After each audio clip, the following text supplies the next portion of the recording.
Hello friends, welcome to Dhara Institute Learn Better to Be Better. If you are new to my channel, please like my channel, share my channel, subscribe my channel and don't forget to press the bell icon for regular update. Previously हम लोग staffing कर रहे थे, process of staffing complete हो गया था. Now we are going to start with recruitment. Recruitment का मतलब क्या होता है? Recruitment may be defined as a process of searching for prospective employees and stimulating them to apply for job in the organization. तो basically recruitment का मतलब क्या होता है कि हम लोगों को सर्च करते हैं. ये एक टाइप का प्रोसेस है जहाँ हम लोगों को सर्च करते हैं और उनको उनको बोलते हैं कि आप मेरे ऑर्गेनाइजेशन में आके काम करो. हम लोग उनको एम्प्लॉयमेंट देते हैं या जॉब देते हैं.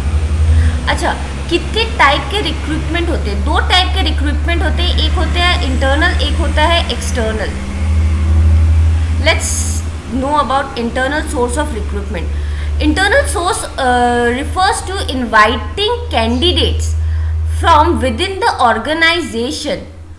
Following are the important source of internal recruitment. क्या बोल रहे हैं? इंटरनल सोर्स का मतलब कि ये जो हमारा ऑर्गेनाइजेशन है ना, यहीं से बंदों को उठाएंगे और उनको रिक्रूटमेंट करेंगे या फिर उनको जॉब अपॉर्चुनिटी देंगे. ये किस टाइप से हो सकता है? या तो हम उनको ट्रांसफ़र करें, आप एक ब्रांच से दूसरे ब्रांच पे चले जाइए, या तो उनको प्रमोशन दे दे, सेल मैनेजर से डायरेक्टली हेड मैनेजर बना दें, या फिर ले ऑफ कर दे उनको. ठीक है, ये डिटेल में पढ़ते हैं. Transfer, it involve the shifting of employ from one job to another, from one department to another और from one shift to another. Transfer का मतलब क्या होता है? या तो वो बंदे का एक जॉब से दूसरे जॉब पे ट्रांसफर हो. जैसे कि मैं पहले सेल मैनेजमेंट देखती थी. अब मेरा एक जॉब से दूसरे जॉब में ट्रांसफर हुआ, अब मैं परचेज मैनेजमेंट देखती हूँ. From one department to another, पहले मैं सेल डिपार्टमेंट देखती थी, अब मैं परचेज डिपार्टमेंट देखती हूँ. From one shift to another shift, पहले मैं डे शिफ्ट करती थी, अब मेरा ट्रांसफर हो गया है नाइट शिफ्ट में. ठीक है, ट्रांसफर बेसिकली ये इसी टाइप का हो सकता है. या तो एक जॉब से दूसरे जॉब, या तो एक डिपार्टमेंट से दूसरे डिपार्टमेंट, या तो एक शिफ्ट से दूसरे शिफ्ट. प्रमोशन,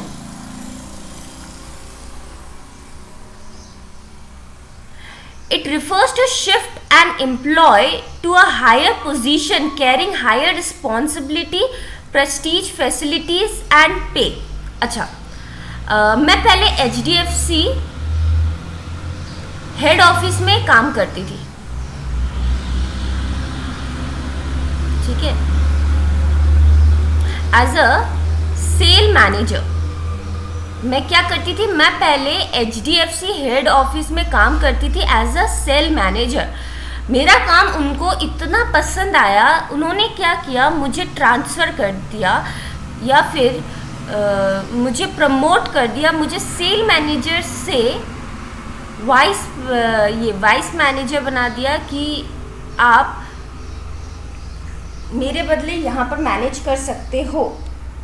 या इसको अगर ऐसे बोले हम लोग कि मुझे शिफ्ट कर दिया गया ब्रांच 1 में कि आप यहाँ का मैनेजमेंट देखोगे अब पूरा का पूरा. तो यहाँ पर क्या हुआ? पहले तो मेरा ट्रांसफ़र भी हुआ one place to another place या one department to another department, and मेरा प्रमोशन भी हुआ. मैं पहले सिर्फ सेल मैनेजमेंट देखती थी, अब मैं पूरा मैनेजमेंट देखती हूँ. जब मेरा प्रमोशन होता है ना, तो मेरे को हायर रिस्पॉन्सिबिलिटी मिलता है. ऑब्वियसली मुझे पहले एक ही डिपार्टमेंट का रिस्पॉन्सिबिलिटी मिला था कि मुझे सिर्फ सेल डिपार्टमेंट को देखना है. अब मुझे पूरा का पूरा मैनेजमेंट चेकआउट करना है. मेरा प्रेस्टीज भी इंक्रीज होता है अगर मेरे को प्रमोशन मिलता है तो. फैसिलिटीज़ एंड पे भी मुझे ज़्यादा मिलता है. मुझे एक अपना पर्सनल कैबिन मिला. पहले मैं 20,000 30,000 कमाता था, अब मैं 50,000 to 70,000 कमाता हूँ. I think promotion is very clear to you. देखो बेसिकली प्रमोशन में क्या होता है, आपका प्रेस्टीज, आपका फैसिलिटीज, आपका पे सब इंक्रीज होता है, इवन आपका रिस्पॉन्सिबिलिटी भी इंक्रीज होता है। ले ऑफ,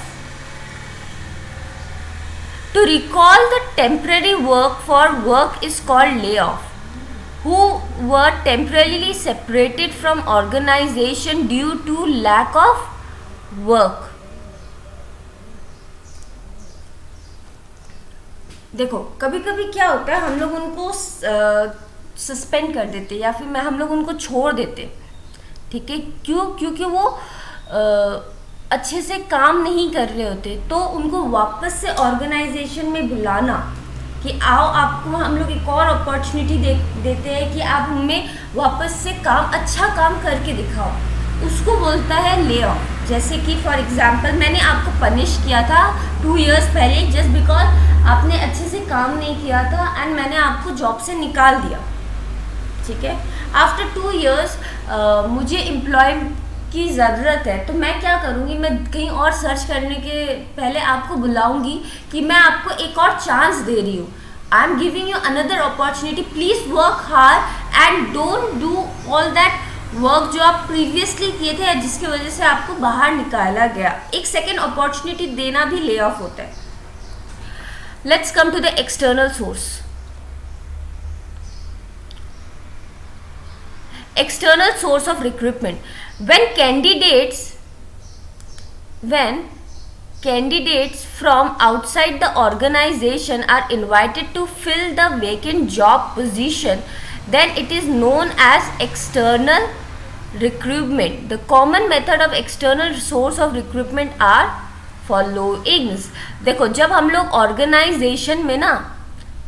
ऑर्गेनाइजेशन में बाहर से लोगों को अपॉइंट करते हैं या फिर इनवाइट करते हैं, जॉब का प्लेस वैकेंट है ना, वहाँ पर वो जॉब उनको देने के लिए, तो उसको एक्सटर्नल सोर्स ऑफ रिक्रूटमेंट बोलते हैं। ये क्या हो गया, direct recruitment, casual callers, advertisement, employment exchange. This are the 4 external source of recruitment। Under direct recruitment, a notice is placed on the notice board of the enterprise specifying the details of the job available। बहुत simple है, notice board लगा हुआ रहेगा, वहाँ पर एक notice हम लोग चिपका देंगे कि देखो ये criteria and we need a employ. तो वहाँ पर मैंने क्या किया, मैंने स्पेसिफाई कर दिया कि मुझे किस टाइप का बंदा चाहिए, जिसको क्या क्या एक्सपीरियंस होना चाहिए, क्या क्या काम आना चाहिए, क्या क्या स्किल्स होना चाहिए, क्या क्या नॉलेज होना चाहिए, एंड वहाँ पर ये डाल दिया कि जॉब अवेलेबल है, प्लीज़ आइए और अपना रिज्यूम दीजिए। जैसे घर अगर रेंट पे होता है या सेल पे दुकान होते हैं, तो अपन क्या लिख देते हैं बाहर में, सेल सेल सेल, हमें एक ऐसे फुल फैमिली चाहिए, ठीक है, हमें एक सिंगल लोग नहीं चाहिए। जैसे मुंबई दिल्ली, यहाँ पर क्या होता है, पीपल मोस्टली वेकेंट रखते हैं जो घर वो फैमिली के लिए रखते हैं rather than single nuclear person के लिए। तो वो अपना क्राइटेरिया स्पेसिफाई करती है कि मुझे ये क्राइटेरिया है, आप प्लीज़ अगर आप इस क्राइटेरिया में फॉल करते हैं तो मुझे अपना रिज्यूम भेजिए। ये हो गया direct recruitment. Casual callers, many reputed business organization keep a database on unsolicited application in their office। This list can be used for recruitment। देखो कभी कभी क्या होता है, हम लोग बहुत सारे लोग रिज्यूम डालते हैं और उसमें से कोई एक सेलेक्ट होता है, बाद में जब वो प्लेस वेकेंट हो जाता है ना, तो उन लोग के बाई चांस उन लोग लैक ऑफ टाइम है या उनको लोग नहीं मिल रहे, तो वो जो उनको पुराने रिज्यूम आए थे ना, उसमें से वो सर्च करते हैं कि कौन लोग ये क्राइटेरिया में फॉल हो रहे एंड उनको एम्प्लॉय करते। देखो मैंने क्या किया, यहाँ पर 5 बंदे थे, ठीक है, 1 2 3 4 5, तो ये बंदा सेलेक्ट हो गया एंड इसको जॉब मिल गई। थोड़ा टाइम के बाद एक और प्लेस वेकेंट हो गया, ठीक है, और मुझे इमीडिएट एक इंसान यहाँ पर चाहिए था। तो मैं क्या करूँगी, मैं पुराने रिक्रूटमेंट चेक करूँगी कि कोई ऐसा बंदा है क्या जो हमारे क्राइटेरिया में फॉल करते हैं, उनमें से अगर कोई भी बंदा ऐसा निकला तो उनको मैं वो जॉब दे दूंगी। तो ये हो जाता है कैजुअल कॉलर, इसको अपन कैजुअल कॉलर्स बोलते हैं। Advertisement is very simple, newspaper में या फिर टीवी में वहाँ पर हम लोग दिखाते हैं कि हमें एक ये क्राइटेरिया है जिसको जॉब चाहिए, प्लीज़ आइए और ले लीजिए। मोस्टली न्यूज़पेपर में एडवर्टाइजमेंट होता है जॉब वैकेंसी का, ठीक है। आई डोंट थिंक सो मुझे ये रीड करने की ज़रूरत है। अच्छा, एग्जाम्पल देख लीजिए एक बार। न्यूज़पेपर हो सकता है, इंटरनेट हो सकता है, रेडियो हो सकता है, टेलीविज़न हो सकता है। Employment exchange. Employment exchange is regarded as a good source of recruitment for unskilled and skilled operative jobs.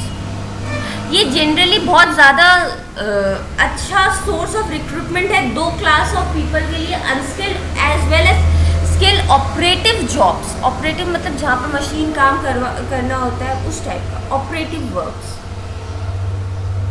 Married of external source.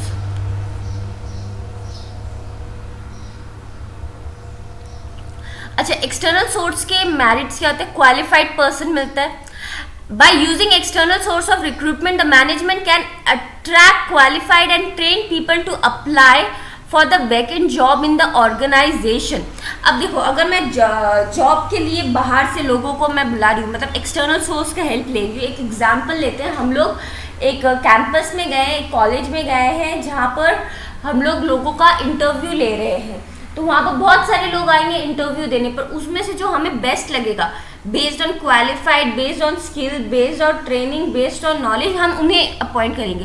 तो ये एक टाइप का बहुत ज़्यादा अच्छा मेरिट होता है एक्सटर्नल सोर्स का, कि हमें बहुत सारे चॉइस मिलते हैं और उस चॉइस से हम लोग जो बेस्ट होता है वो अपन के लिए सेलेक्ट कर सकते हैं।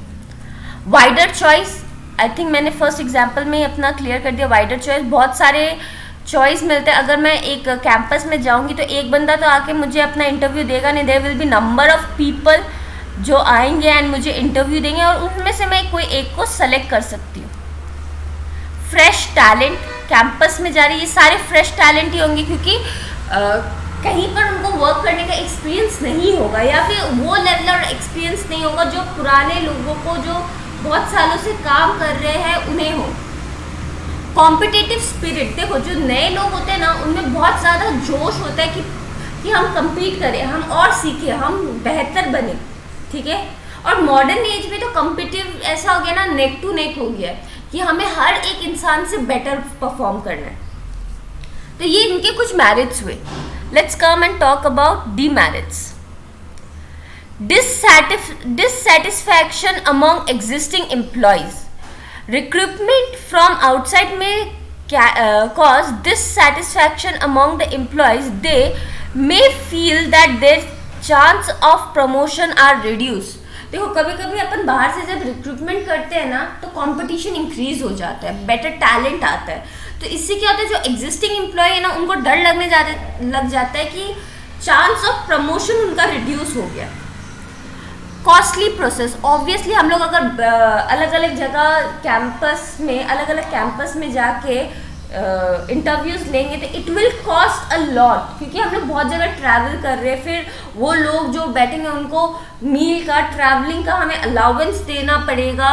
इवन जो कैंपस है उससे भी हमें बात करना पड़ेगा। तो ये बहुत ज़्यादा कॉस्टलियर और लेंदी प्रोसेस भी है, क्योंकि एक दिन में तो अपन सारे के सारे इंटरव्यू ले नहीं सकते, एटलीस्ट 1 वीक जैसा लग जाएगा या 3 to 4 days तो लग ही जाएगा। Campus recruitment and labour contractors can be use for the purpose.